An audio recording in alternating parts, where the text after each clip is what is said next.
Welcome to the Sorry You're in My Seat podcast. I'm your host, Aaron, and I'm joined each and every week by my two good friends, James. Hello. And my good buddy, Sam. Hiya. This is your weekly dose of mediocre film chat. Let's just be honest. Yeah, all right, fair enough. This is for anyone who's joined us for the first time. Two things. Welcome. Second one, where the fuck you been? Too right.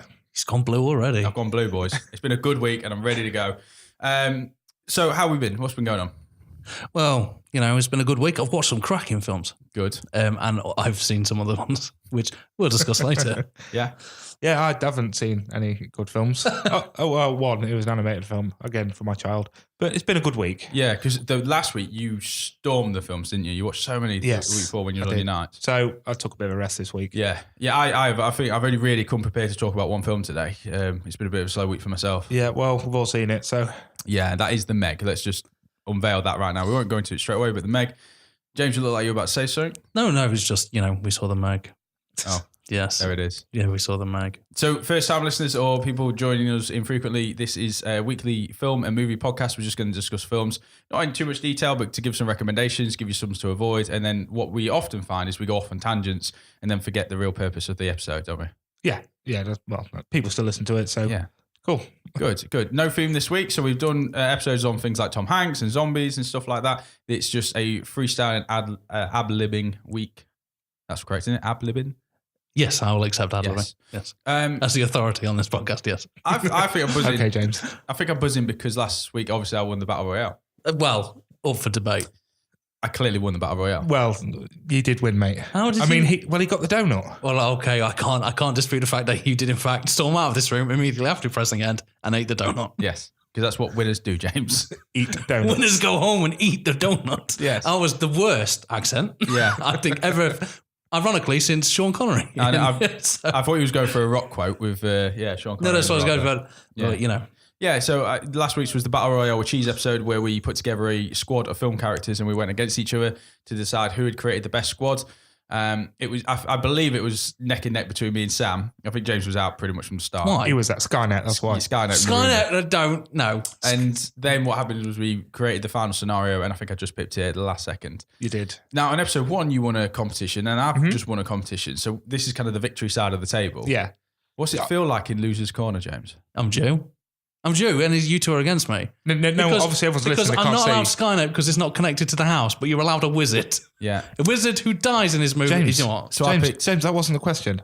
He said, how does it feel in Loser's Corner? We were on a round table, so if you want to get technical, I'm not in a corner. Yeah, but you're away from us too. We're the winners. Yeah. All right. It feels weak. I do genuinely pick up that I think you are quite bitter about it. I'm quite bitter about it. I think during the episode I was picking up that you were quite bitter. And at one point I clearly say, look, I tell you what, guys, I'm walking away. And then I started seeing how much you meant to you and I thought, no, I'm going for it now. I'm going for the kill. He's also not really spoke to us all week as well, has he? Yeah, that's true. Yeah. I've been researching. But you have brought us... why Skynet's truly the king. You brought us a lovely box of beer, which is good because you've obviously...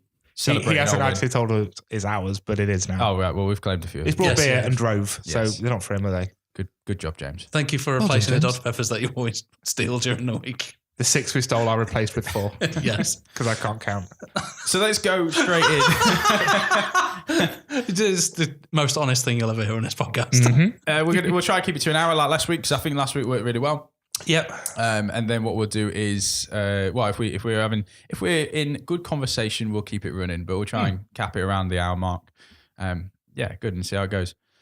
Right then, does someone want to jump in straight away with Meg? Should we do it now? I'm going to let you two discuss the Meg. Okay. Well, I'll add my points as and when. So it was a balmy evening. I text you two. We did kind of want to see it. I think it's important to support these type of films because if we don't, they'll stop getting made.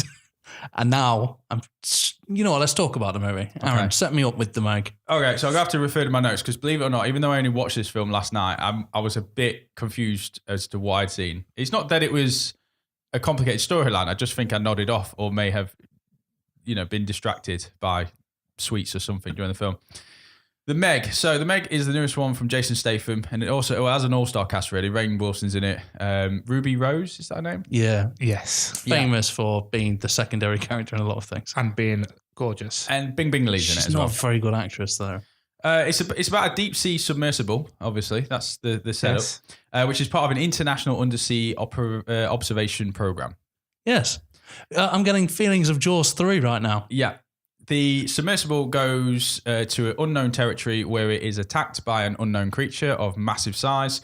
And then when it is stuck at the bottom of this unknown territory of the Pacific Ocean, the International Undersea Observation Program recruits a legendary deep sea rescue diver by the name of Jonas Taylor, played by Jason Statham, to go down and to try and rescue the abandoned or the troubled deep sea submersible, which has 3 members of the team in it. And then what ensues is chaos. I'd like to point out one of them is his ex-wife. Yes. Yes. Weird addition to the storyline. Yep. And so while Jonas is down there trying to rescue these people, he comes face to face with the Meg. The Megalodon. The Megalodon. Something that was thought to be previously extinct, which is a 75-foot shark, a prehistoric shark. With the most powerful jaws in the world. Yes. During the rescue attempt, they unfortunately, I'd say, annoy the Meg. And then on the rescue mission back up to the surface, the Meg comes up with them. Sorry, he's slightly annoyed. He was rather miffed. He was miffed. And in which case, like I say, you find out that Jason Statham had a previous run-in with the Meg. No one believed him. And now all of a sudden, it's they must kill the Meg before it kills them scenario. So yes, it is very much Jaws, but How not Jaws. could you not want to go watch that film? Yeah. Well, I would like to point out, yes, I did want to go see it. Yeah. It succeeded in that aspect. I did want to go see it. Exactly. Yeah. It's one of those films where no one was under the illusion that this would be a good film, I don't think. No one thought, I'm going to go watch the Oscar-winning The Meg. It is very much, let's go for a laugh and let's see how ridiculous it is. Trying to summarize the film just then, even through my notes, it's difficult. It's essentially they go in unknown waters and they find a giant bloody shark that then through 90 minutes of the film just starts eating stuff whilst they're trying to kill it. And there's not much more to the story other than that. It's very much a 1950s sci-fi movie though, isn't it? The kind of the giant, the unknown beast. The unknown attacking, beast, yeah. So it's something that we all know, but it's the size of it that's the sheer terror. But it's just full of those Jaws references. For me, the best thing about it probably was Jason Statham. Yeah, no, I'd agree with that. Because I feel like he knew what he was doing in this film. He knew exactly what this film was trying to achieve. And I think he brought the right tone to it. Quite like the kid. I thought the kid did a pretty good job. Yeah. Don't get me wrong. I thought the relationship between Jason Statham and the kid, whilst not developed, that sounds wrong, but it's a good father, the missing father dynamic of he's looking after it. I quite liked the kid. I thought the kid was pretty good. Yeah, I agree. Yeah, Sam. I'm just waiting because I know you two didn't like it and I loved it. So No. I'm just sitting back just to come in and argue with you. So I don't know whether or not it knew it was going to be a bad film because originally it was pitched as a comedy. It was meant to be an all-out comedy.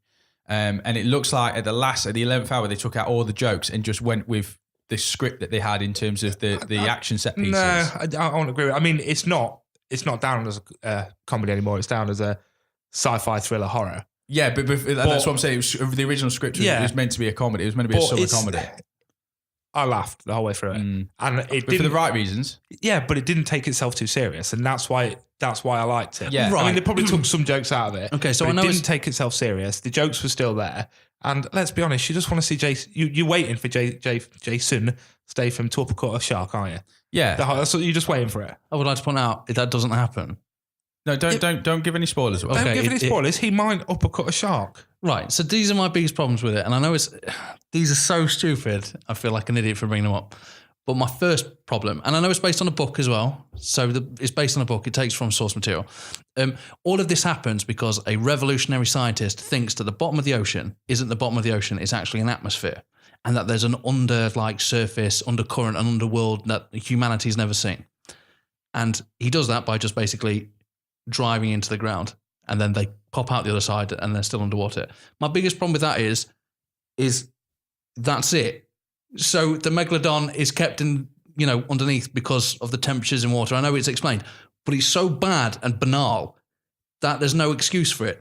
Like, why didn't someone just throw a rock and it just, oh my God, it's not the ground. It's such a stupid thing to be associated Because it's with. at the bottom of the sea, Oh, James. God, no. If you throw a rock, you're not going to No, see but it. you know what I mean? It's this so badly explained. That's true, but then again, a lot of the source material, we were talking about these movies, it's taken influence from giant creature features. And you've got to think Godzilla, and King Kong, they're also, well, why did no one know of that island? Or why did no one know that it was under that rock? Or why did no one, look at all the, I get that point, and it's a massive problem with the film. But I think because of how it was going for that, like I said, 1950s sci-fi feel, and it was very much a B movie. The writing of the film wasn't my biggest issue. I couldn't get whether or not the actors in it were trying to act like they were in a B movie, or whether they were genuine. So the female lead in it, Bing Bing Lee, I couldn't tell whether or not she was bad at acting or whether she was trying to give that B movie performance. I'll be honest, the acting is the number one problem with the film. In my eyes, it wasn't great. I felt like everyone went down to Statham's level, and then that actually made Statham look really good because he does it naturally. Yeah, I suppose so. And that's the thing I can get away with. The CGI, the way the shark moves, the storyline, the gaps in science, that I couldn't get. Because then I started thinking, well, this film is full of token characters. Yeah. Token black guy who's I can't swim, I don't want to do all this kind of stuff. The token hacker now. Yeah, that the you hacker. get in films. Yeah, He's too cool, doesn't wear the suit. It's alternative hacker in the corner there working away. You can get in the system. You've got even the Asian characters play to Asian stereotypes. That kind of stuff. Then you had the CEO businessman who can't be trusted, as far as you can throw him. But has some killer night trainers. Yeah, but I just thought, what is this? Is this all a setup to make it look and feel like a B movie? And actually, the big joke is that it's not trying to take itself seriously. I think I'm going to have to rewatch it and cast a different eye on it. And rather than be waiting for you the need jump to watch scares, it with my eye. Yeah. Watch it with my eye. But Why? My point is because I'm going to put it in the middle ground. I know you don't like it, and I know you did. If I watched it knowing that they were trying to make a Hollywood, but a B movie, but with a Hollywood budget, then I probably would have laughed all the way through it and found it enjoyable. But I went into it thinking it's a Jason Statham film. I've sseen Crank, I've seen Transporter. I know the kind of films that he does. That I did want to see him uppercut a shark, or do something like that. And I don't know. Maybe I'm going to have to watch it again. Okay, here's my feeling, James. When you went to go see that film, everything you knew about it, what did you expect? I expected it to be a good, bad film. Right, so perfect example I've got. Right, so just before I go on to that, there's one thing. Don't go into bad things. No, there's one thing I do want to mention, and it's something I think Skyscraper did as well. These films are just made for a certain market. This film, to me, was made for the Chinese and Asian market. It's why it's set there. It serves no purpose. We were talking about location being a thing. It's a big thing now that movie studios get, tariffs and things to film in China as long as they show Chinese in a good light. And I just think that's why it was done. I question why this film was made because it doesn't seem to be. I disagree. I don't think it's made. I think they just wanted to make a film and make some money. And I don't think there's any humor or joy in it. I think most Hollywood blockbusters are for making money. No, but you understand what I mean. There's no purpose to this film. No one's trying to tell. It's a film about a big shark that they need to try and stop, which has been done before.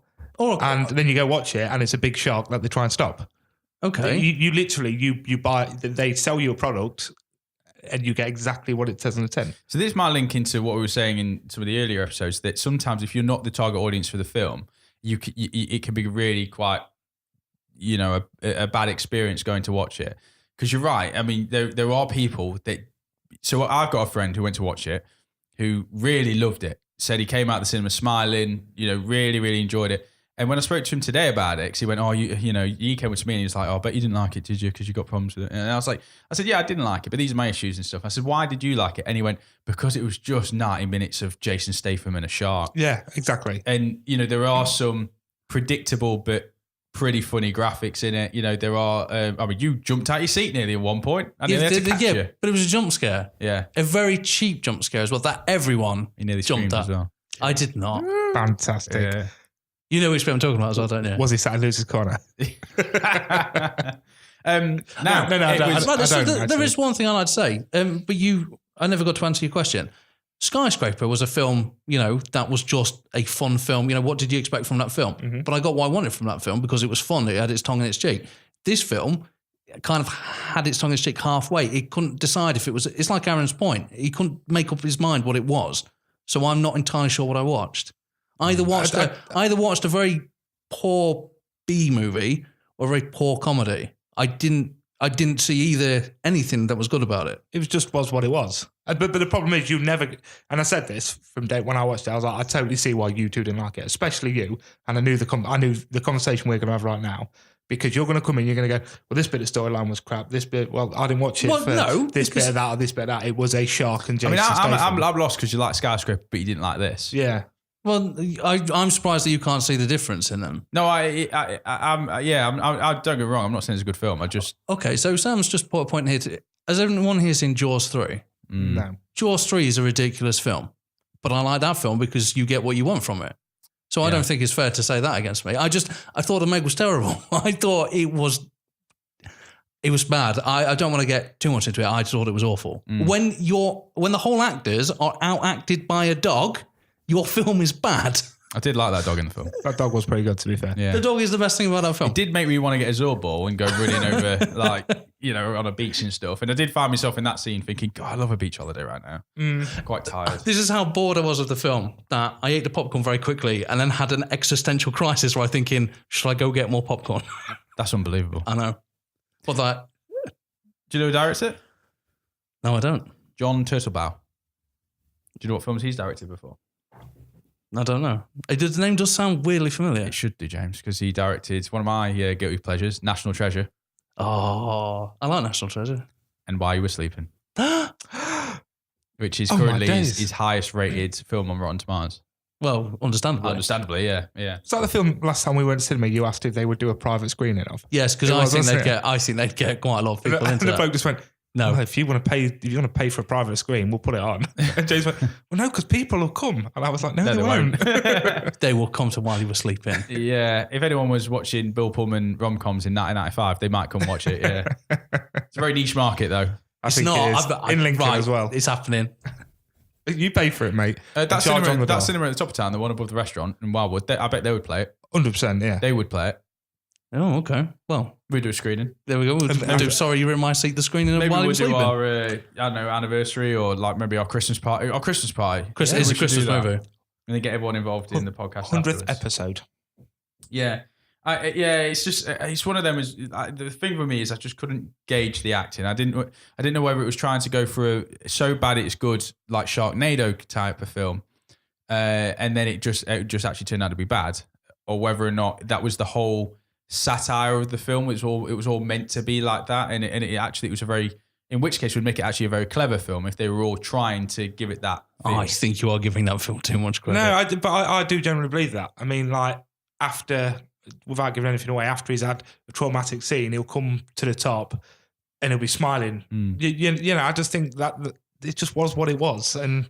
You did see. Oh, sorry. Oh, you was going to say you saw Jason Statham make 2 or 3 dives into the water, which was glorious. Which I laughed every time because it was just a tidbit. That's why we're watching the film, to watch Jason Statham go, "Oh my god, I'm gonna die if I do that. Let's do it." Doesn't think twice about it. Head on with. I was a bit surprised with that when they unveil the Meg when it comes to the surface, and it's like, "Oh, we'll have to swim out," and he's like, "Yeah, go on then." It's like, what? No chance.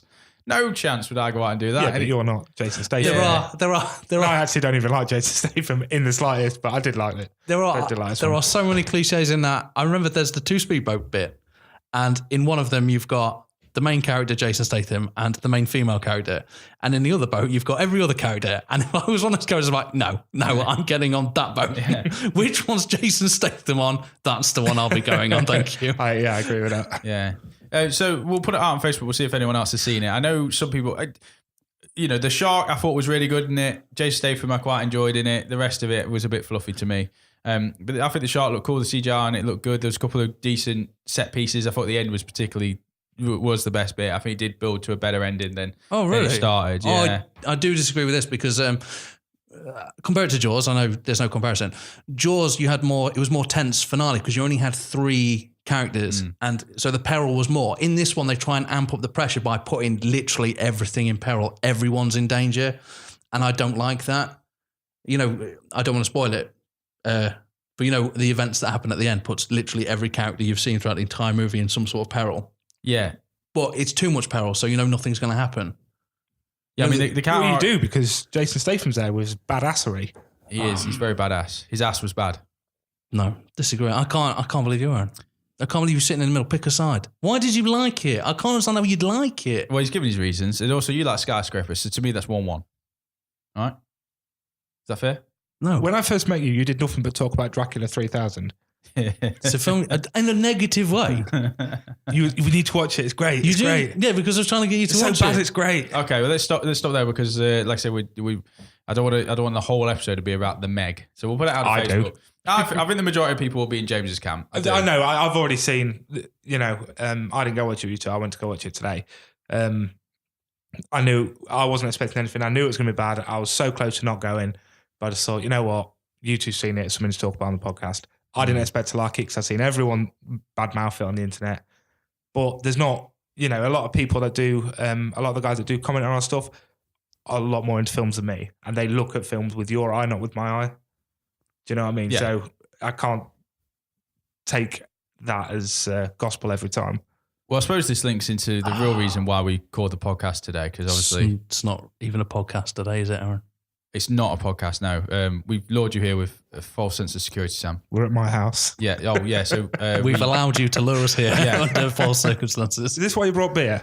Yes. All right. to loosen up the conversation. I was very honest in last week's conversation when I was talking about the Dark Knight and Logan and my relationship there. And me You and got James, something else to tell me? yeah, me and James have had a conversation outside of the podcast. Yeah. Did you go for lunch again? No, not this time. Well, Did we? Well, No, food, we didn't. Food was shared. Yes. Oh, thanks. James, you take over, mate. I'm hurt, Sam. I'm hurt It by... wasn't that bad. No, not by the bag, mate. Okay. I've been friends with you for a number of years. I've recommended films to you. You've seen some of them. You finally saw The Warriors. Not after my recommendation, I'd like to point out. I do tend to wait for a second person to tell me to watch it. But after you play a video game. Yeah. But, I've never steered you wrong. No, I'm pretty good. And I know that Aaron's tried. What, steering wrong? every day. I didn't drink till I met him. I personally don't think I can carry on with you like this. You hurt me. I'm calling an intervention. That's right. An intervention. An intervention. I feel we're going to take the opportunity to use this podcast as an intervention. I feel we're going to put our cards on the table. We're going to investigate Sam. Who is Sam? Is this about the heroin thing?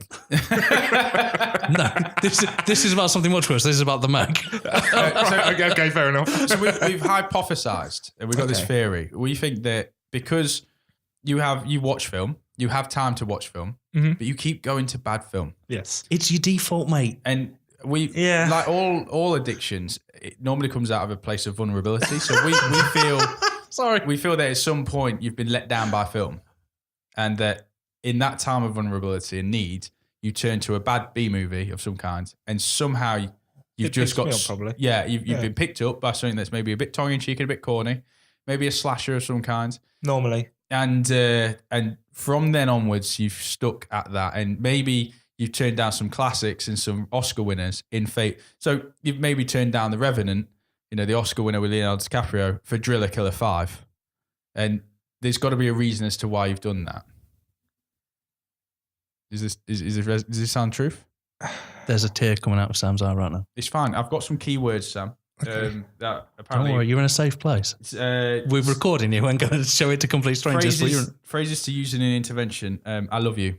Oh, I love you. It's a good one. I love you too. I believe in you. James, we've got to throw these in over the next 40 minutes. Okay. Addiction is a disease, Sam. You've got to be honest. You've got to put the cards on the table. It's okay. It's okay. It's okay. To watch the Meg. It's okay. What film is that? Is that the Robin Williams one where he's like, it's okay, and he makes I'm not going to go into it. I'm here for you. Is the other one. Okay. I'm here for you. So let's put the cards on the table. Sam, where did all this start? What's your earliest cinema experience? My earliest cinema experience was Power Rangers. The Secret of the Ooze. Yeah. Oh, not the one that came out like 2 years ago. Then. And then the next one I remember was Babe. And we had to leave halfway through because my sister kept crying. Do you know what? When I was going to make the joke when it says "say I love you," I was going to just go, "That'll do, pig." I wish I didn't. Now I didn't know that. Babe. Damn it. You went to watch Babe. I did go to see Babe. I think we might have got some early trauma here because he didn't get to finish that incredibly charming and delightful film. I didn't know. So And I you really see how it wanted ended? to. Did you see the sequel? Years later. Mm. I I even asked for ice cream on the way out because we didn't get to finish the film, and I got told no. Was it your mum or your dad? It was my mum. Was your dad there? No. So it's just your mum. You, your mum and your sister went to watch Babe. It was a big day for Sam. Didn't get to finish it. I didn't get to finish Where it. did you end up in the film? I can't remember. It was many years ago. Was it the Ritz Theatre in Lincoln? It was the Ritz Theatre in Lincoln. Well, God, how old would I have been? Like Let's just 8, go maybe. old. 8. So I started drinking after that. Well, it's understandable. And I can't really remember much after that because the drugs and the alcohol. But So, have you ever been scared at a film? Scared witless? Wait, Sam, it's okay. Funnily enough. It's okay. I believe in you, Sam. Thank you. Funnily enough, I did try and watch a lot of horror films as a kid. And my dad, I remember years and years and years ago, when I was very young, my dad just going, all right, you like horror film? What's this? And made me watch The Exorcist. Oh my God, it ruined me. Yeah, that's not I a good. was terrified. What year? How old would you be? Oh, very young. That's very not young. that isn't a film to introduce to a young audience. Yeah. I'm always like, I can even I can remember. I remember the room. My dad was ironing at the time. your dad was ironing. No, my dad was in the kitchen ironing, and hell. he was and Just call it in. You scared yet? No, I kept going in the kitchen. He kept going, "Oh, can't finish it." I was like, "Yeah," and going back in the front room. So your dad, this was at a time when your dad could stand up for long periods of time. I watched the film because it just stopped him hitting me with that belt for 2 hours, didn't it? So, Wow, it's taking a turn, boys. It's taking a turn. Yeah, I've always been a believer that if you've seen a film and you know your kids, that age is them certificates in a film.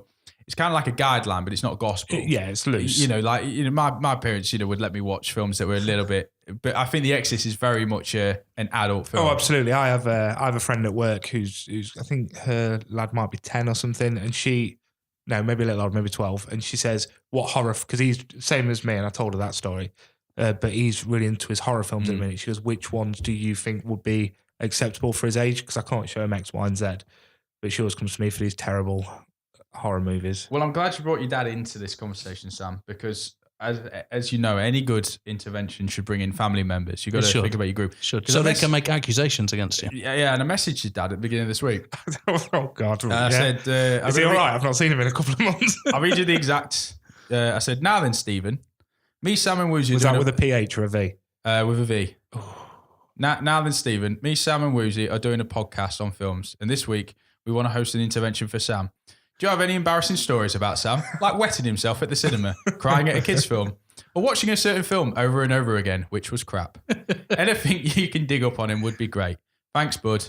See you later. I'll be there to tuck you in tonight. Is that what you said to my dad? Yeah. Fantastic. Well, thank you for the support there. And then he just said, I'll think about it, let you know. I'm not heard back. No, not heard back. Cheers, Dad. Thank you. I then messaged your mum. Okay. Susan. Straight to the point. Susan, I'm doing a podcast with Sam this week. Do you have any embarrassing stories about Sam, like him wetting himself at the cinema or anything like that? Can you remember anything charming about him growing up? Any fond memories? Your mum replied, not that I can think of. I'll ask his dad.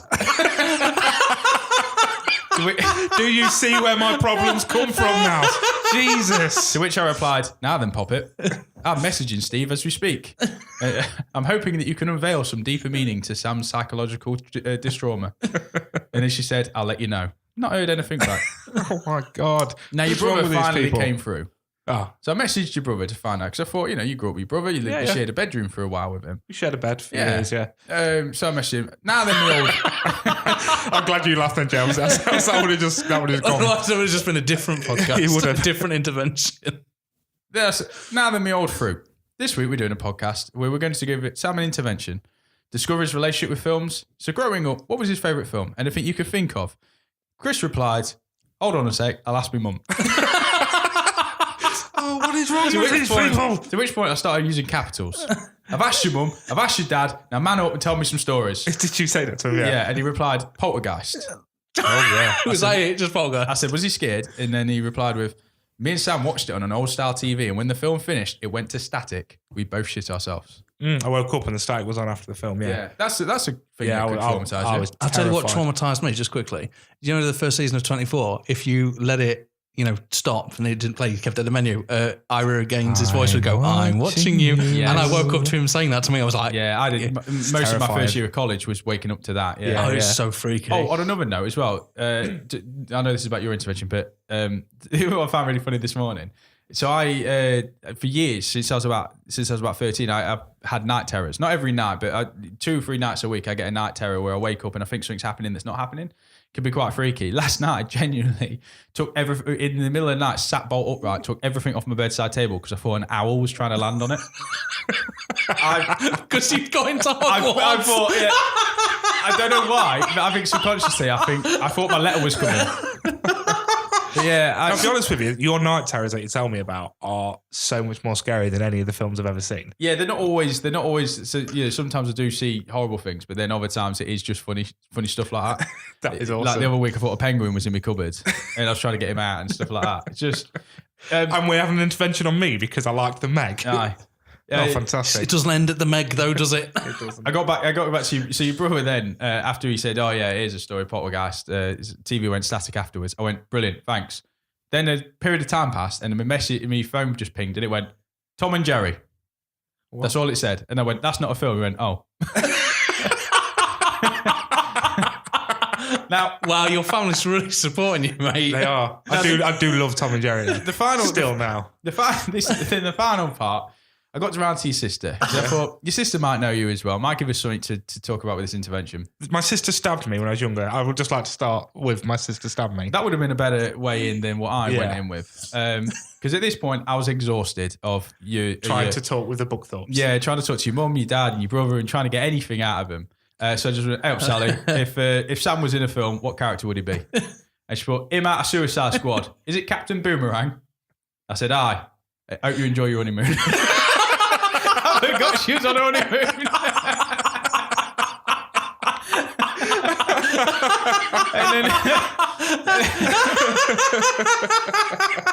and then there's this one. And then some time passed and it went, honestly, I'm honestly not sure, Aaron, using my name like that. I can't really remember it. I know he likes V for Vendetta from day one. I love that film. That's a good point. That was, you were very fond of that when it came out, wasn't you? He used to watch Tom and Jerry, to which I replied, that was not a film neither. And then I got, and he also used to love Buffy the Vampire, the musical. Yes, he did, but I'm going to stick up for him, so do I. Yeah. And I know also when we first met that musicals were a big thing for you. I love musicals. I've never really liked musicals, but you kind of got me into the musical. I'm still not really into them, but...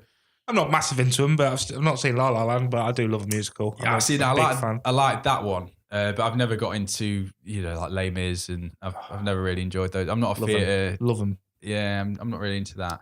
I'm not really posh enough to go and see a Broadway show or anything like that. But if it's on telly, I'll give it a watch. Yeah, Moulin Rouge is okay. It's watchable. It's more than okay, sir. It's amazing. It's okay. It's okay. It's up there. It's up there with one of my favourite films, Moulin Rouge is. Well, good, because I believe in you. Good. Addiction is bad. Yeah. Sorry, they were the stories I've got. That's my bit of homework. What have you been doing, James, for this intervention? I've gone with some suggestions. Okay. So for films that I think would be gateway to a better you. I know you, right now you're in a weird place where you like bad films, and the worst director is MB. Michael Bay. Oh, don't say his name. Every time you say his name, you fund a Transformers movie. Michael Bay. Right. He's watching you. So I came up with an MB film for you. Okay. That I think would be a good gateway to a better Sam.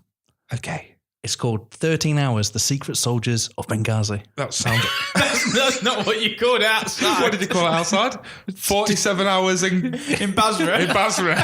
47 hours in Basra. And I was like, before we do this, you better do your homework. Because that was not what that film was called. 47 hours in Basra. What's it called? It's 13 Hours, The Secret Soldiers of Benghazi. You were nowhere near it. And I'll be honest, that sounds awful, but go on.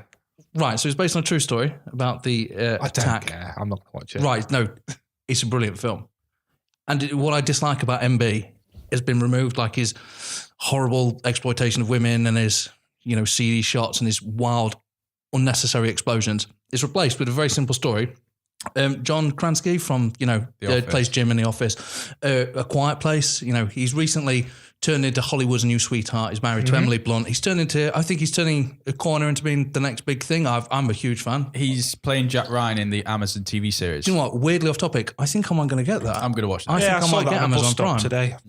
Yeah, I think I Was saw the it. bus stop at Rookery Lane Roundabout? Oh my God. mate. Yeah. Hell yeah, so was mine. Yeah. Yeah. I was like, oh, wicked. Lincoln. It follows 6 members of a security team who fight waves of enemies. So, it's like horde mode. He likes horde mode. I love horde Exactly. mode. Okay, I like horde to mode. protect American diplomats. Now, I don't the like selling point diplomats. is the action's very good, but it's also, I assume it's realistic, having never been in a combat situation ever. But it takes away all the There's that unnecessary. one time he was working in Doncaster for a bit. Yeah, that was true. But that was just mostly knife wounds, getting stabbed in the spleen. So it's very down to earth. It's very realistic. But it's a very good storyline. You care about the characters and the relationships are good, and it's based on the brotherhood in combat and that type of thing. I think you'd enjoy it. I want you to watch it. It's on Netflix. You should see it. I think you would enjoy it. We'll see. What's your least favourite genre? Westerns. Right. Because I know about this, I've asked you in the past, you've said westerns and then film set in the snow. Oh, yeah, film set in the snow. Unfortunately, I couldn't come up with one for film set in the snow. A good one. Well, Inception, but it's not set completely in the snow. Okay, you keep going. I'll think of film sense. And The Thing, but And to be fair, actually, after watching The Meg today, I realised I really don't like films set out in water either. I liked Jaws, but I don't know. I don't like. Did you not like Deep Blue Sea? No, I didn't like. that's the Deep one Blue with Sea. Samuel L. Jackson and no. Tom Jane. Tom James. And LL Cool Cool J. Yeah, didn't like it. Okay, keep going. Do you see, right. So you don't like westerns, and I thought everyone who's ever listened to this podcast before knows I'm a huge fan of the film Unforgiven. So you're expecting me to plug Unforgiven. New. James 1990. never mentioned that on this podcast before. Once. Okay. I think twice. Okay. No, we've mentioned Hitler twice and Unforgiven once. Oh, okay. And Skynet. Just I should have said that. Keep going. Well, Skynet's not in Keep this. going. In 1993's Tombstone. Okay. So it's Kurt Russell, Bill Paxton, Val Kilmer, Sam Elliott, Michael Biehn. It's a Did a catalog. remake of it recently? No, there's no. Tombstone's like a Unless you- generic. Unless you're thinking of Bone Tomahawk. Bone Tomahawk. That's what I'm thinking about. Yeah. No, you've seen Tombstone, Aaron? It is a good film. It's Sam a- Elliott makes that film. For me. Yes. Sam Elliott I is. like Sam Elliott. Yeah, brilliant. 4 lawmen retire, open a parlour, but have to deal with a famous band of outlaws. And then this is what I thought: hijinks ensue. Ooh, nice. But no, it's very good. It's, Okay, I might give that a go. It's based on the OK Corral gunfight. That's a historical event that happened. This is a storyline behind it. I don't know how true it is. It's one of those things okay. that. That's one I'd be willing to try. If you've got a film with Kurt Russell in, Kurt Russell's consistently good to middling. I quite like Kurt Russell. I'd put him on my top list of actors. Yeah, Kurt Russell, since he started doing stuff with Tarantino, I think he's really kind of come back out of it, hasn't he? Yeah, I did like The Hateful Eight. Yeah, that's. I I thought it was really good in I The liked Hateful his scenes in the one in the car. Is it the Death Wish? No. Is it Death Wish? No, Death Wish is the... oh, sorry. I know It's the Michael Winner film. The Grinder. No, what the hell? Grindhouse film. Grindhouse film. Yeah, Thank the you. Planet Death Proof. yeah, Death Proof and Planet Terror. Thank you. Yes, So he's good in Proof. Death Proof as the stunt car driver. You've seen those? Yes. They're very good. Have you seen Hateful Eight? No, because isn't it like 3.5 hours long or something? It's good 2:45. Yeah. But the reason... But again, during this adventure, another reason why I don't watch a lot of the classics is because of time. If I want to watch a film, it's normally when I go to bed, and I don't want to watch a 2.5, 3 hour long film that I have to think about. So that's why I don't watch these long films. It's only really been because of the podcast. I've been watching more classics and going, I'll watch them during the day on a day off if I've got nothing going on. Now, is that why you don't watch Titanic, or is it because it's got a lot of water in it? There's a lot of water and ice. It's I very do- I was cold. literally gonna make that must point. be the ultimate. That is like the ultimate. Yeah, no, not doing it, mate. No, I don't blame you. I don't really like Titanic. Tombstone, very good. I'd highly Okay. recommend. Also, on Netflix. Okay. So I'm picking films that are easily accessible to you, and it's okay, Sam. I believe in you, James and Sam. Addiction is bad. What about Snowpiercer as a snow film? I've never seen Snowpiercer. Whoa! Now, snow doesn't play a big part in it. I mean, the world is covered in snow at this point, but it is set in a train. Yeah, I remember that month where James wouldn't shut up about it. And if I remember rightly, it wasn't on any streaming site, was it? No, it wasn't. no. Someone lent me the DVD. Yes, no, that's but, right. but I did see it when it came out on Netflix. Yeah, and I've been meaning to watch it because I was just like, oh, shut up, James, because Snowpiercer, and I thought he's trying to get us to watch something that's bad now. Yeah. And then you watched it and said it was really good. The Chris Evans film with Billy Elliot in it. What's his name? Jamie Bell. Jamie Bell. Yeah, them two are in it. And Tilda Swinton's in it as well. Yeah, so Ed Harris. Ed Harris turns up at the end. And also the old actor who gets his chest exploded in Alien, whose name I can never remember. Yeah, you see, he's going to be one of those names that you're thinking about. Hurt. John Hurt. John Hurt. You mean Lincolnshire John Hurt? Yeah, so it's just one of those. Brilliant. I love John Hurt, but he's also in it. Yeah. Yeah, it's an interesting film, Snowpiercer. Really good film. Is it set in the snow? There's snow outside of the train, and there's maybe 2 scenes in snow. Right, we'll see. What about Star Wars and when they're fighting Hoth? That's fine. So you don't mind it when snow comes into it at some point, but just the whole film shouldn't be. I don't mind if it's Star Wars. Like Inception. Inception, the last part of the film set in snow. Yeah, I didn't mind that. It makes me feel cold. What about Christmas films that have snow in it? No, don't like it. What Die about Hard 2? Die Hard 2? Die Harder? Yeah, but once again... Lethal Weapon? Is there Lethal snow in Weapon? that? Yeah, there's snow in the first Lethal Weapon. What about The Snowman with Michael Keaton? Never seen it. No, Snow Dad, isn't it? No, it's The Snowman, where the moral of the film is there's a snow dad is better than no dad. Is the tagline. That's one of Michael Keaton's best films next to Batman. Really?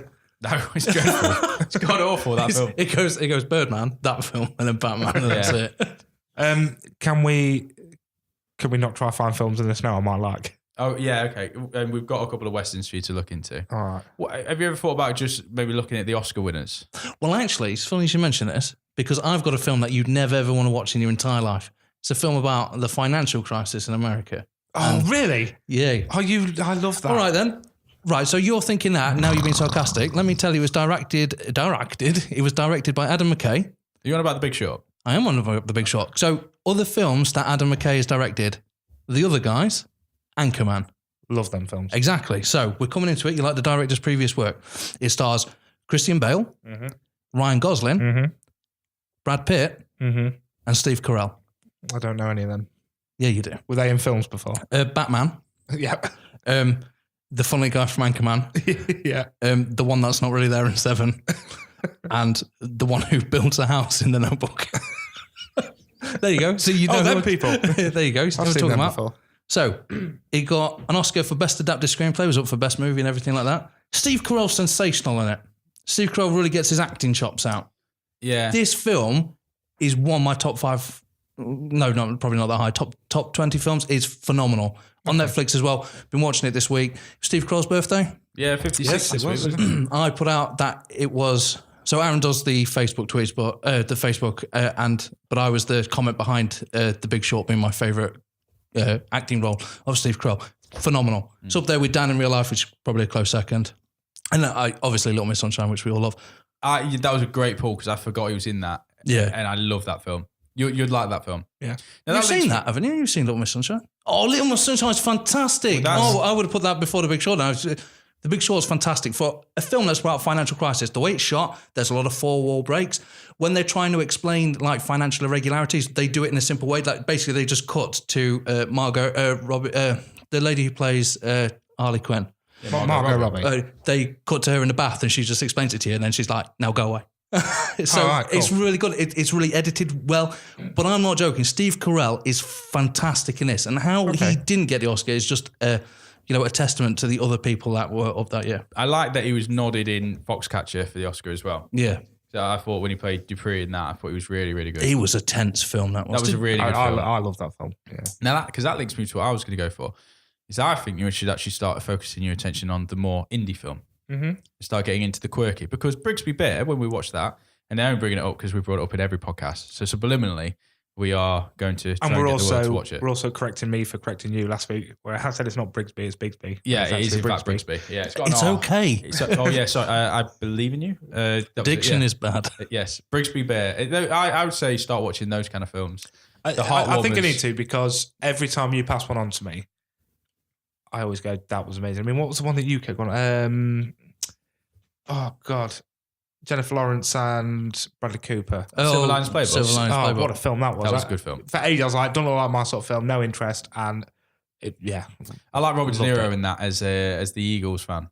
Yeah, yeah. It is nothing like the book, but I don't care because I love them both. Yeah, because I know equally. you said you love the book. I love the book, but I also I love the film. But as separate entities, it's like going back to what I said in the podcast. I have to think of them as separate, and I love them both. Yeah.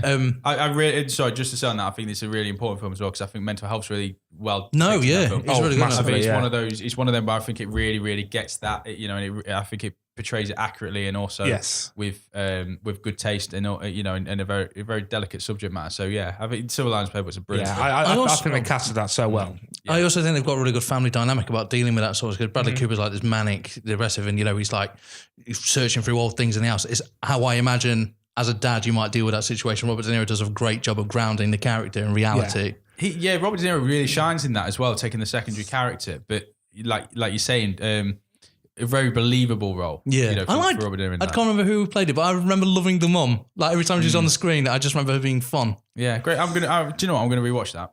Yeah, it's a good show. I haven't seen it in a while. Yeah, I thought about buying it on DVD for nights. Yeah. But I do love it. I think Aaron's got a point because I made you watch a film once. There was no reviews on anything. I remember seeing it and I really wanted to watch it. And I bought it on Blu-ray and I just showed up at your house one night and we watched it called Ex Machina about the AI robot. Oh God, what a film. And that film, we started that film at like 2 a.m. and watched that all the way through. So yeah, that was a fantastic film. No one saw that one come in. That came out in the golden year, as I recall, because a few weeks after that, Aaron and myself went to go see Birdman. It was just a fantastic period. When we went through a streak of just watching great films. I've been meaning to bring up the streak actually. Sorry, I don't know just hold what point that was. But the streak, if anyone's got the streak, so the streak is when you go watch a brilliant film and then you watch another brilliant film. And the streak is when you can keep watching brilliant films that you haven't seen. So you're not allowed to just fix it and watch films that you really enjoy. You have to just keep watching films and see how big a streak you can build up. Because there was this year, probably about 3 years ago, I think we was on 14, wasn't we? We were on such a streak. 14 just brilliant, just great films. This was the Oscar year where you went. It was, but it was also before Limitless, which we should get sponsored. We always bring up Limitless. So this was why we had to earn the money to go to the cinema. We weren't going every day like we can do now. We were going like once every 2 weeks, and it was fantastic film. American Sniper. It was just back-to-back great films. Yeah. So the streak is a run of films that just, for you personally, you've enjoyed watching. I had one recently. I got 6 in, and I thought I was going really good. And then I watched that Anon film. I put it on Instagram. Just shot me down on the streak. So what film ruined the streak for you? Because I remember mine. I remember what it was because I watched it with you. But I remember watching this. Mine was Iron Man 3. Oh, the Shane Black film. Yeah, Iron Man 3 broke the streak for me. I could not stand that film. Yeah, maybe that's not what I'm thinking then. I thought we watched a film together that broke my streak. We did, but I think you quite liked Iron Man 3 at the time, didn't you? I thought it was an interesting film. I would have preferred Ben Kingsley to have been the real bad guy. Yeah, I liked the twist and it was funny and it was really liked that relevant bit for its time. Whilst it was happening, but like 5 seconds he's off the screen, you're just like, wow, that was a bad choice. Exactly, because then I was like, right, okay, well, where are we going now? But it's Shane Black. Shane Black's doing the Predator film soon. Yeah. And Shane Black, now this is my point. Shane Black did the Nice Guys. Nice Guys. The Ryan Gosling and Russell Crowe film. Yes. That's a brilliant film. Beautiful. That's an indie film because he helped finance it himself, didn't he? Yeah, so for us, an indie film isn't necessarily a low budget, kind of newcomer into film like you would normally think an indie film is, very DIY, hiring the cameras yourself. Early Kevin Smith is very kind of indie. Yeah. I think now indie is really doing a film where you're taking creative control and you're not being influenced by the like film independent companies. From the big, huge movie studios. Yeah, and you can tell a non-independent film from a mile away because you've got characters in it where you think, where did they come from? Channing Tatum pops up as a maths teacher or whatever it is, and you're it's just because he's hot at that point, so they put him in the film because he sells tickets. Indie films it's more the director has a story. Most of the time has written the story and has cast it and has really kind of took the helm of this is what I wanted to achieve and translate that into film. That's an indie film to me. I was going to say, noticed a recent trend in indie films as well is a big actor obviously seems to read the script and produces it themselves away from the media. Like Brigsby Bear, going back to that, the main character from Brooklyn Nine-Nine, the actor. Andy Samberg. And he's the one because he's in that as well. He produced it and helped finance that film as well. I'd really like that sort of thing because obviously he obviously must have read the script and really liked it and then got on board and so that's to me a good. Your other way in, Sam, because I love you and I believe in you. Addiction is bad. Is that a good way in? Is actually to pick films with a killer soundtrack. Yeah, but you're not going to know that, are you? Well, I mean, so I would recommend a film called Garden State. Zach Braff.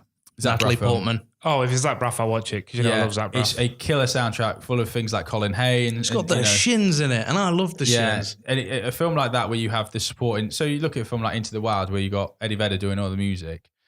A way back into film for you might be actually looking for films with killer indie soundtracks. Because you love music. I do love music. Going back to what I said about watching films in bed, I have like a pretty bad time sleeping. I've always had it as a kid. I can't just. Is this because your dad used to come in with a belt? And because you're sharing a bed with your brother. You had to climb over your brother to hide. Watching Tom and Jerry and whatnot.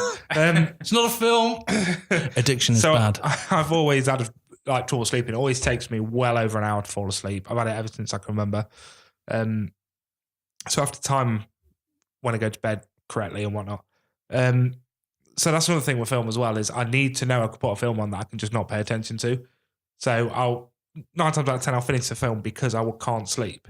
But if I'm going to go to bed and put on Garden State, I'm not going to fall asleep during that. I'm going to watch it. If I'm enjoying it, like really enjoying it, I'm going to watch it. Whereas if I'm watching some terrible slasher, then at any point I can roll over and just go to sleep because I don't do it so much. Well, I do now, but I didn't for the longest time. But when I was really young, I always had TV on in the background. So I couldn't sleep if I didn't have TV on in the background. Yeah, when I went through college, I was the exact same. I had to have it. And I always pick a TV show. Yeah, we see at the minute, I just watch Family Guy and American Dad. But for the longest time, I didn't have a TV in the room purposely to stop doing that. So now, I think that's another reason is I'll just bang on some terrible film about someone who's been impregnated by the devil and she's given birth to some demon child or some crap. And that's kind of... Because that'll help you sleep.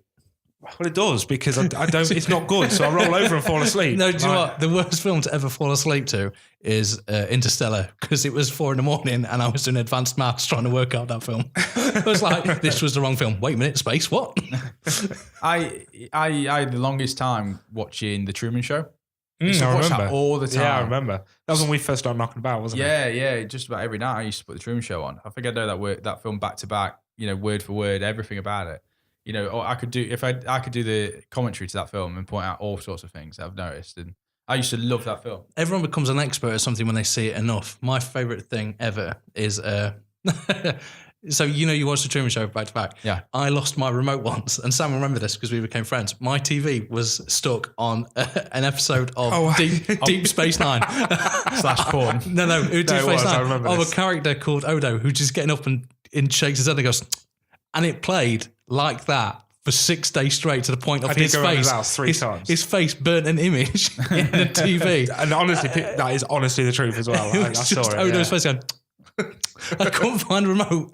For some reason, I didn't want to turn off because I think I was recording something as well, something else. And if I turn, it doesn't matter. But no, for 6 days, I listened to that falling asleep. Oh, can you remember when you used to record films? Yeah. How ridiculous is that now? To think now that you'd record a film and then someone would record over it. Yeah, that's the worst. Do you remember having to change your hand style? Your penmanship to get it really small. So you'd be like, no, it's not Wrath of Khan. It's I recorded Star Trek films. I'm sorry. That's bad, James. I know. So, Sam, you've been scribbling some stuff as we've been talking. Yeah. This is the main reason for it, if I'm perfectly honest with you. I feel films do lie to you a lot. Well, that's true. Yeah. What do you mean, though? As in, like The Meg, thinking it was going to be a good film. No, because The Meg, you wouldn't know what that's about, so you'd turn it on or you'd read. But I said that, I knew what I was going to with that. So if I read a film title, I feel I should know what I'm going to be watching. Okay, that makes sense, yeah. And I feel that films are just lying to me through their titles. Yeah, through their titles. And I just went, well, you know what? I know what Devil Bloodsucker 6 means. Even though I've not seen the first 5, but... So I wrote down a couple of examples while she was talking because I knew I'd forget them because I've had a few beers. Train spotting, for personal example. Okay. Yeah. What? When did you see a train? There is a train in it. But what? Who was spotting it? So there's a scene where they go up to hike. Stop. Okay. I love you. Addiction is bad. Carry on. I'm sorry, Sam. There's no naughty words here. You carry on, babes. I'm sorry. This is a safe space. 30 minutes or less. What? Perfect for me because I just want to watch. Because he's a man on the go. I'm quite busy, bang it on, fall asleep to it at the end. Yeah. It didn't happen. This one, I'm actually quite glad about because I would have been screwed. The never-ending story, right? that ended. Lied to me, but I should have been angry about that one because it did end. On a personal note, that's a film I need to rewatch because I know I saw. There's 3 of them, wasn't there? There's 3 of them, but I'm fairly certain the second one is just a remake of the first one. I've seen them, but I don't remember anything about him. I know that the kid changes throughout the third, and in the third movie, Jack Black's the bad guy. Jack Black was also in the Power Rangers, going full circle to what we were talking about earlier. Circle. Keep going. Have you seen the film Funny People? No. Adam Sandler. Oh, I'll get that one. That's a fair point. That's there you go. Breakfast Club. Fucking What do you not see in it? There's no breakfast. Exactly. You've seen the Friday the 13th films? Yeah. Yeah, the final chapter? That was the 4th. How many films are there? Also, completely. Friday the 13th 3 is set the day after, so it's Saturday the 14th. More lies. Brilliant. Yeah, the fourth is called the final chapter, isn't it? Yeah. It was 10 because Jason X was 10, wasn't it? Yeah. Jason X, the one they decided to make when they couldn't get Freddy versus Jason out of development hell. What will save this franchise? Sailing in space. I love that. That's a brilliant bad film. It is. Twister. No ice lollies.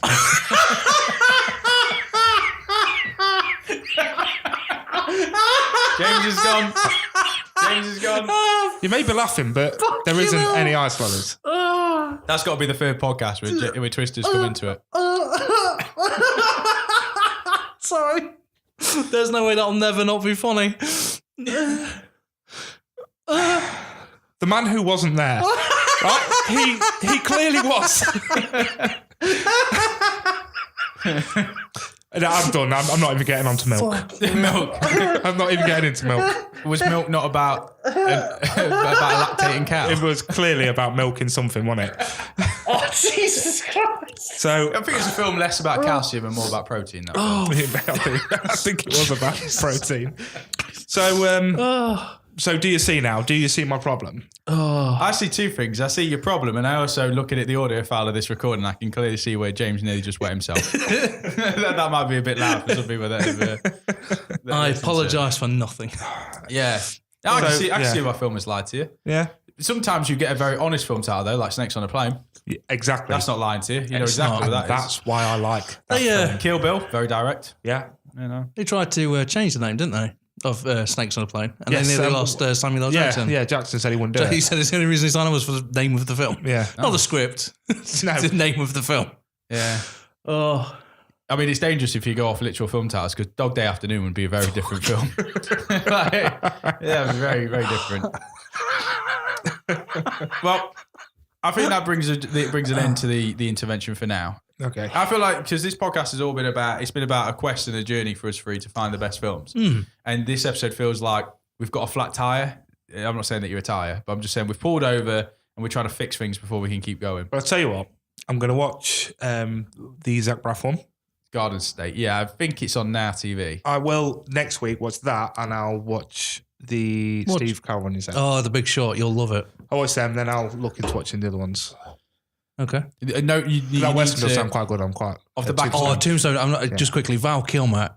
Well, I was going to say he's his best role, but that's not really saying much. Yeah, well, to be fair, mate, yeah. Just off the back of last week, No Country for Old Men is a definite that you go watch. Yeah. Because I still want to see 310 to Yuma as well, but yeah.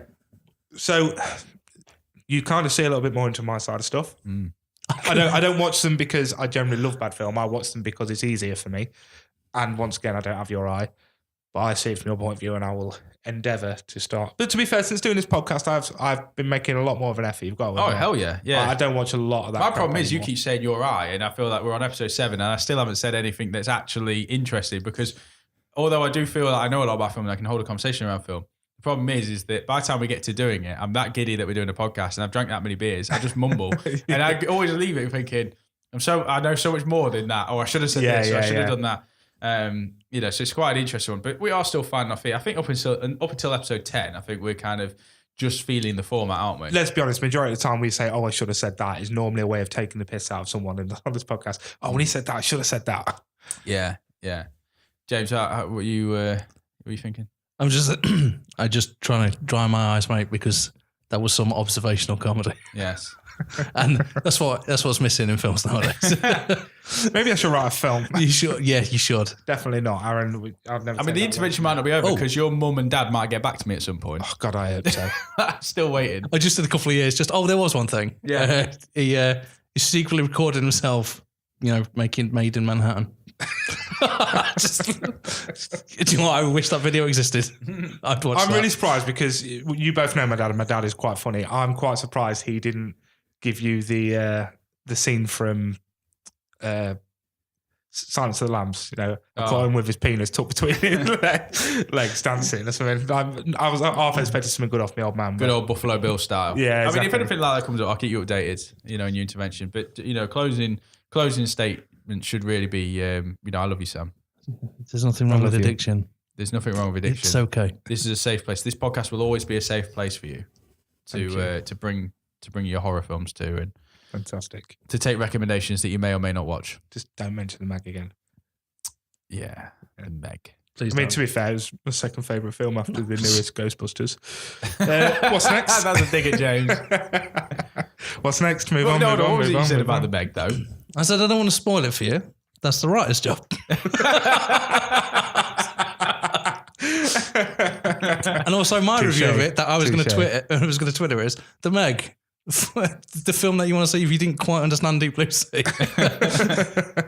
Yeah, good stuff. So that's an hour, boys. That's good. Let's end the show like we always do each and every week. We have 3 categories that we throw films into by the end. The first and foremost is the Vault, and that's the place for special films that are worthy of our top 100 status.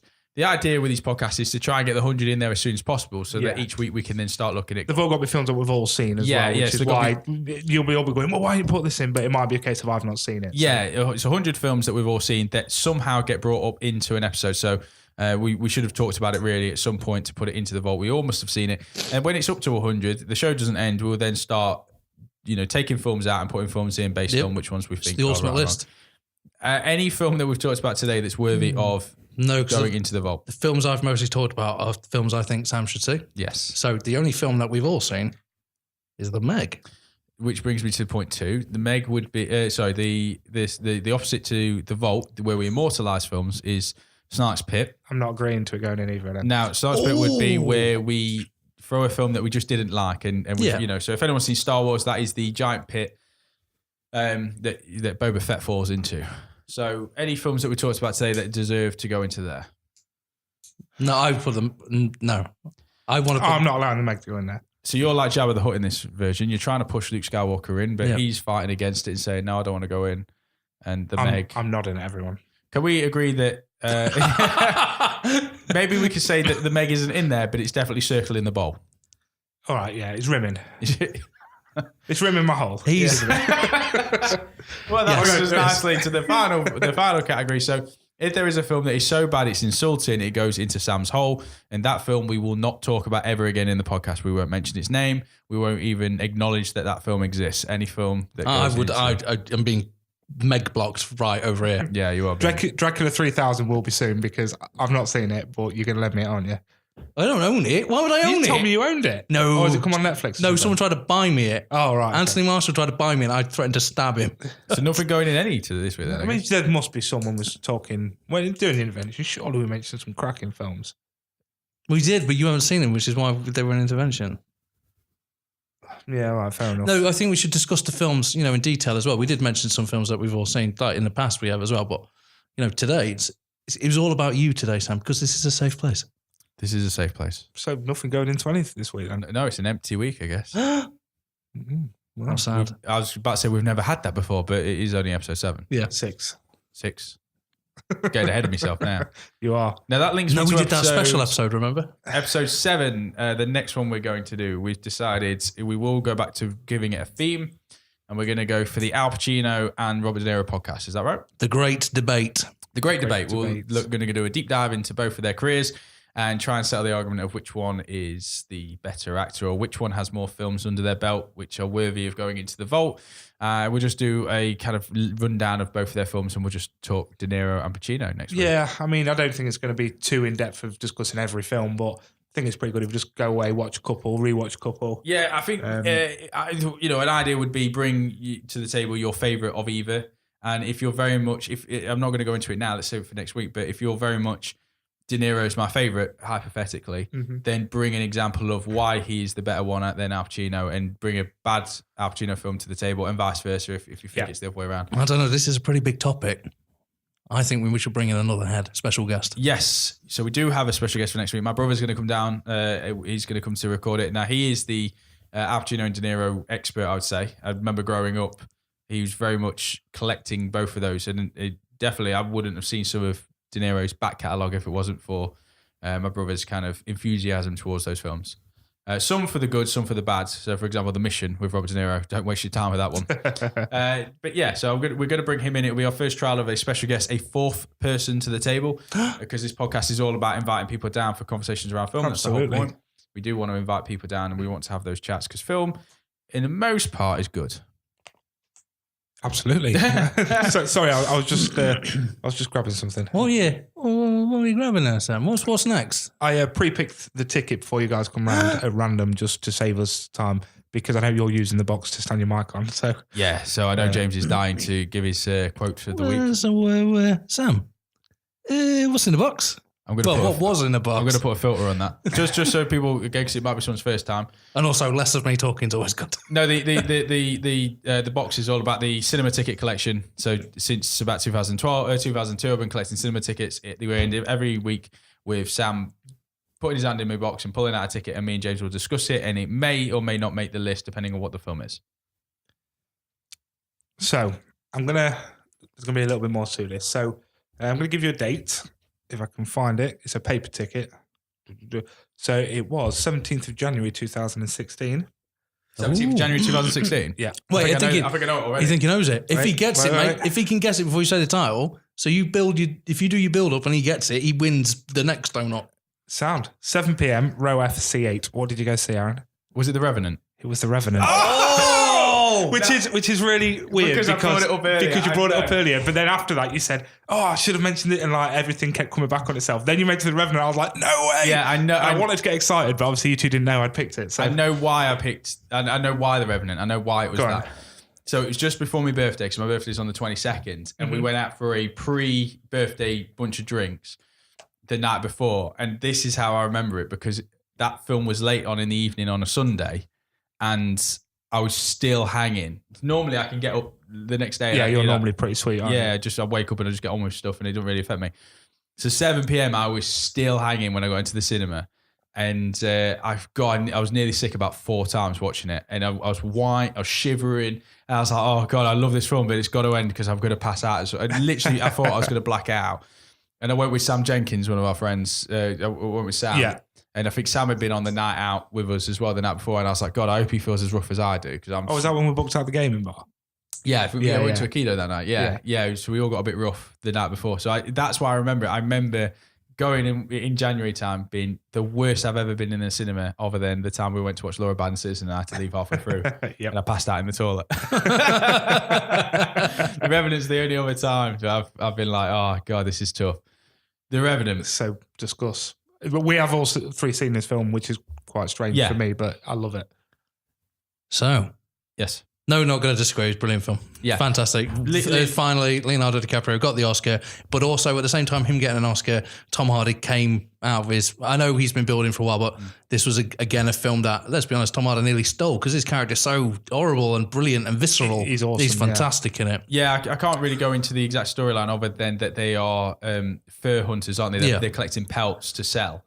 So this is a period piece film where they're attacked at the very early beginning of the film, and again, apologies if I'm wrong, but Native American. That's my understanding of it. Yeah.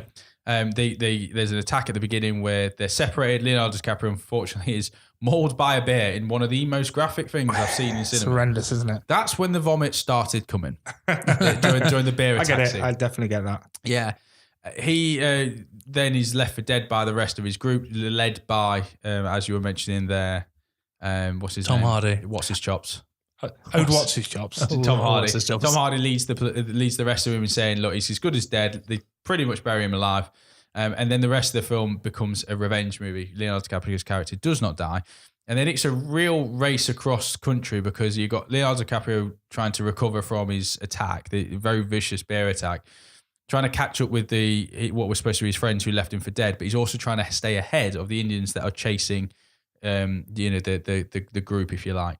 And it's a wonderful cinematic experience. It was so good. Despite how I was feeling, I thought for me, a top quality film. So I could not fault it. My downside of the experience was I didn't watch it in the big screen. I watched it at home. And I was a big regret because it's like a film I think would have suited the big screen. Especially I remember isn't the beginning one, I don't think it's continuous, but one long shot of following through a battle scene. I remember thinking that was brilliant. I remember wanting to see it on, the big screen, and I didn't. It really annoyed me. Yeah, no, it's such just that bear attack scene, because I remember when they filmed it, they were all told they would not allow to share how they filmed it. Yeah. So it was all, because the interviewers would straight away go to, because it's not a spoiler, the setup to the film was that he suffers a fatal attack from a bear. And in the interviews, obviously, I think the interviewees wanted to say, "Oh, how did you come across it?" Because it is very realistic, that scene. And they were all saying we're not allowed to. It was kind of like a revolutionary moment in cinema. So it was just not allowed to talk. Oh, I didn't know that. Oh, that's really interesting. So what I want to say about this film is, I remember say it. I will say it. I remember the score. I remember the score being really, really good and subtle as well in points. And I think it does a really good job because, as I recall, because you've just pulled it out of a hat and we haven't researched it, I can't remember the actor's name, the director's name. But I remember it being someone I hadn't heard of before. I hadn't seen much of his work. And I remember thinking, I might be wrong, but I think he might have been Spanish or Brazilian or something. He brought a different kind of like... I think you're right. So I think he's Mexican. I'm just going to... that was it, yeah. I think Sean Penn made the joke about him needing a green card at the Oscars. Oh, okay. Oh, did he really? Yeah, and it went down like a lead balloon, but it was because of the controversy with in Mexico at the time. Yeah. I'm never going to pronounce his name. That's what I was just looking at. It's Alejandro, who did Birdman. Yeah, that's it. I remember when you're talking about them long continuity shots. Yes, we saw that in Birdman, and very much. Sorry, continue. Sorry. No, I was just saying. I remember the score as well and how it being shot. And I didn't realize he did Birdman, but I do remember when Revenant came down, I didn't know anything about it, and I missed it in the cinema because that's the problem with living in such a less densely populated city, is that you don't see these sort of films unless they're like blockbusters. They're not in for that long. Well, I knew this film was coming, and it was on my hit list for a very long time. And it's kismet when it comes out so close to your birthday and it's still in. Yeah, the good thing, the other thing about that film to really bring up is they started filming a lot of the scenes. I believe they were filming in Alaska. Or north of kind of the American continent, North American continent, and because of the melting ice situation, they had to pick up the whole film and go to the southern of Argentina to finish. That's cool. Which led to Leonardo DiCaprio's now global mission around kind of improving global warming situation and environmentally friendly stuff. That's interesting. So I think that was the catalyst for him to say, they used to have snow all year round, and now obviously certain areas are, that's not happening.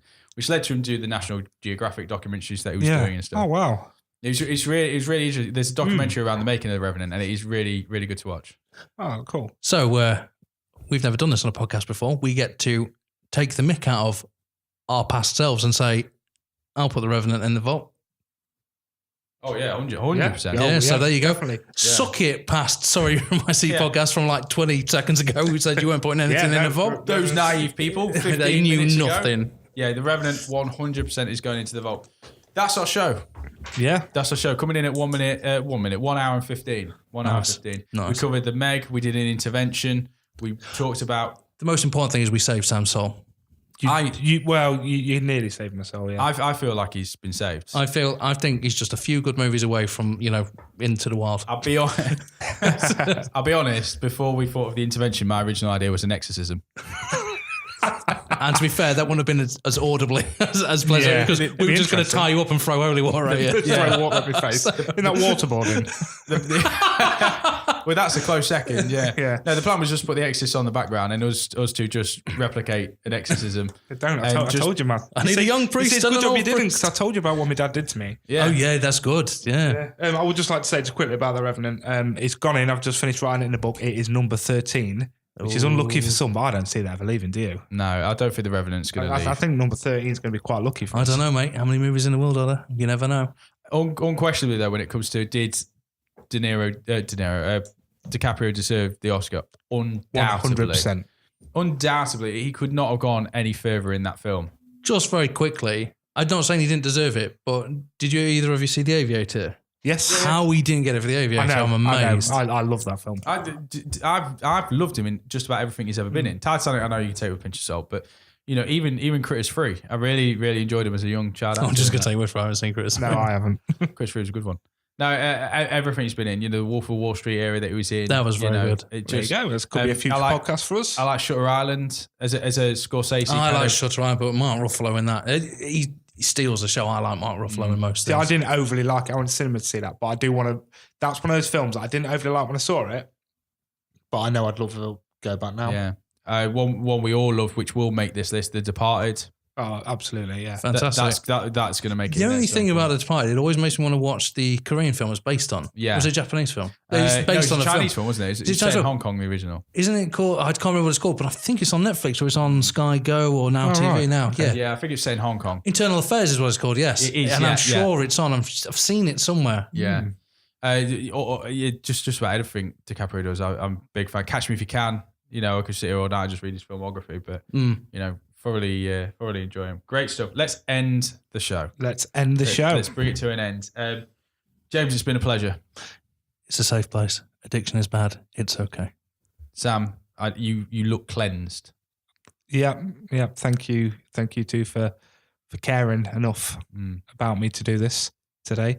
I feel my journey into better films is definitely opening up now.